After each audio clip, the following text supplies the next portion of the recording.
We're pleased to have with us this afternoon Nicholas Kokolas. He's the founder of Pi Network. Nicholas, welcome to our program. Thank you very much for having me.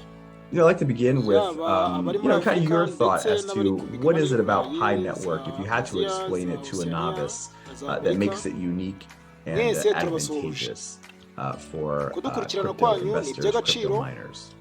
Thanks for this question, Dorian. So Pi is really accessible to everyone out there. People can mine it by themselves using their mobile phones. So as long as you have a mobile device, you can participate. And then once you have mined it, and eventually, especially when we migrate everyone to the mainnet, which we can talk about it later, then you can use that currency to perform various activities on the network, which we call utilities, so Pi applications and other things. And the beauty of this is that even people... Layu Construction Limited ni kampani tuzaniye ibintu by'ubwenge, kubaka amazu meza cyane, yaba amazu y'amakadasiteri, yaba ama etaje ku giciro cyiza cyane utasanga ahandi, kandi nanone bagufitiye ibibanza byiza cyane biherereye hano mu Murehe. Bagane kwizo nimero ureba hejuru. Wouldn't be able to participate in this process. Imagine someone in a country that they wouldn't have a bank account, or they wouldn't be able to how do you acquire in Bitcoin, for example, if you don't have a bank account or if you have no way to enter? So anyone can actually enter, and then once they enter, they are able to participate in those activities. They are able to pay Pi to ask another pioneer for some type of labor, for example. You can buy goods and services, or you can even get paid for services that you provide for others. Great. Great. And that's nice insight that you gave us there on how it works. So what does it mean for the future of mining, crypto mining, to have the ability to do this right in the palm of your hands? We think about, the stories that are out there in these data centers that are just using so much electricity and energy, and, it's so heavy. But you guys really revolutionized how people can mine. What does that mean now for the future of mining? Yeah, I think this is the way to go, because if you think about it, Bitcoin proved to the world that it is possible to have digital currency, and it works. So the first time that it was implemented, it had to be with the way it was to be succeeded. So to succeed, it needed to have servers, it needed to be what it is. No matter how we started, now the world operates mobile. We are living in 2000, it's not 2009 anymore, it's 2022, and we're going to the future. So more and more people have exclusively mobile phones, and they don't have computers, or they're using their iPads and their mobile devices rather. So if you were by saying that you have to exclude all those people from the process, then you're already making something very restrictive. So I think that it is the future, and I believe that even all blockchains are thinking towards that direction. Great. Have you raised funding, and how do you guys make money? Yeah, one important thing to know about Pi is that we avoided from the very beginning the easy way of making money by selling the coin through those ICOs that happened in crypto space. So Pi has never raised has never sold any coins for many years now. We've been operating for 3.5 years.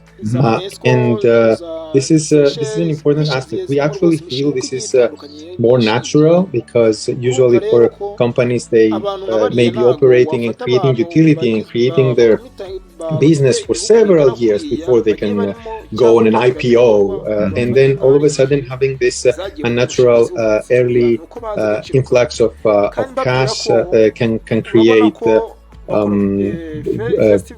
unnatural results as well, with what we have seen in happening with other news lately that have been communicated.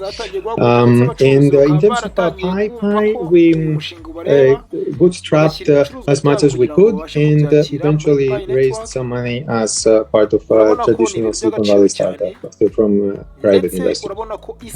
Gotcha. So where do you want to take the company? What's ahead on the road of development, and what users can see in terms of the experience, in the next year to 18 months, let's say?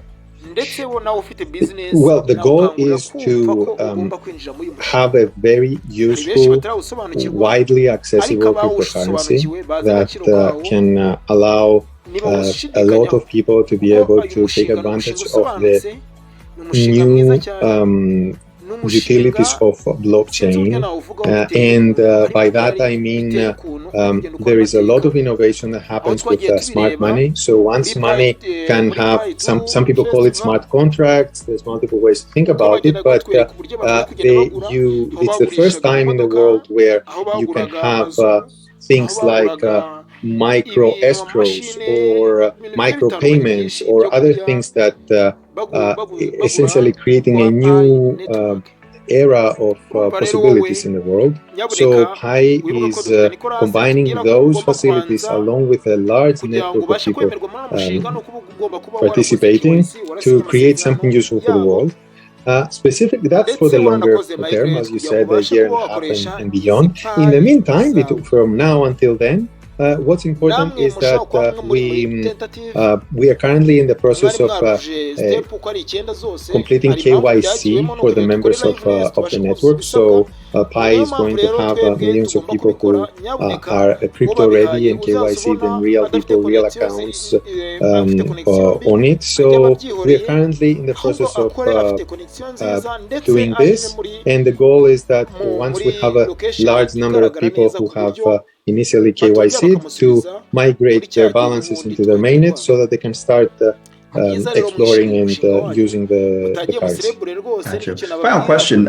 We've just seen really an implosion in the cryptocurrency market, as we've seen in the regular, equity markets. Are you concerned about what you're seeing just broadly in the crypto space? And actually, is it good? Is it clearing out kind of the bad apples in the industry that and then allowing it to kind of move forward in a better place? What are your thoughts on that?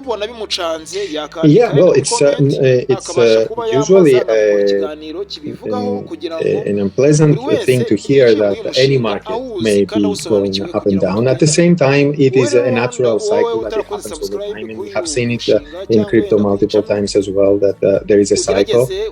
I also agree with the second part of your question, that you mentioned that this helps possibly clear out some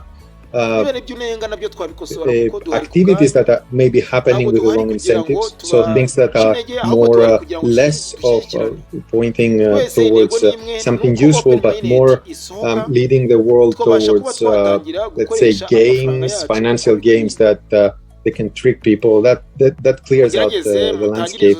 But overall, for Pi, as I mentioned earlier, we never raised, we never sold Pi to any person. So there's no one who can be sad that the down cycle is here right now, because no one bought it at a higher price and now it's a lower price because no one could buy it to begin with. So essentially, to the Pi network, the way that the currency is used hasn't really been affected by the external market at all. Because we can give you an example. Right now, people are spending 1 Pi to request to be KYC'd by the network. This 1 Pi, and everybody is paying 1 Pi. This 1 Pi is pooled and then distributed to some human validators, other people in the network, who are helping complete the validation. So there's a pool of Pi that is then being paid out to the validators. So within the Pi network, before the crash, people were paying 1 Pi. During the crash, they were still paying 1 Pi, and after the crash, they're still paying 1 Pi, and they're getting paid the same amount that the validators they would. So there was completely no effect at the moment. So now in the future, of course, we all live in a connected world. and we don't necessarily, it's not necessarily always going to be living in a vacuum, but that's the current situation. So what's a pie worth? I'm curious. So pi is worth what pioneers make it worth. So in this specific case, that I described, you need to spend 1 pi to get yourself KYC, and that 1 pi is distributed back to validators, depending on how many validations are needed for each validation. Great. Well, Nicholas Kokalis, we're grateful to have you with us today. Thank you so much for your time.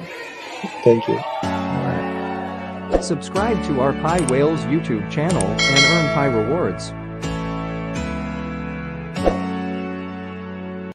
Imana ibahe umugisha, ndetse namwe mwinjiye muri no mushinga. Imana ibuzurize indoto zanyu, ndetse ibageze ku byo mwifuza, kuko muraba agaciro cyane rwose. Murabashimira ko ufata umwanya wawe ukankurikira ibiganiro byose nshyizeho, yaba ivuga kuri social media bigiye bitandukanye, ibigiye bitrendinzwe hose hirya no hino, byose mbivugaho. Nyaboneka wagenda ukabasha kubikurikirana. Mugire imagara n'ubugingo, mugire umunsi mwiza. Ciao ciao. Alayu Construction Limited ni company tuzaniye ibintu by'ubwenge, bubaka amazu meza cyane, yaba amazu y'amakadasiteri, yaba ama etage, ku giciro cyiza cyane utasanga ahandi. Kandi nanone bagufitiye ibibanza byiza cyane biherereye hano Murehe. Bagane kwizo nimero ureba hejuru.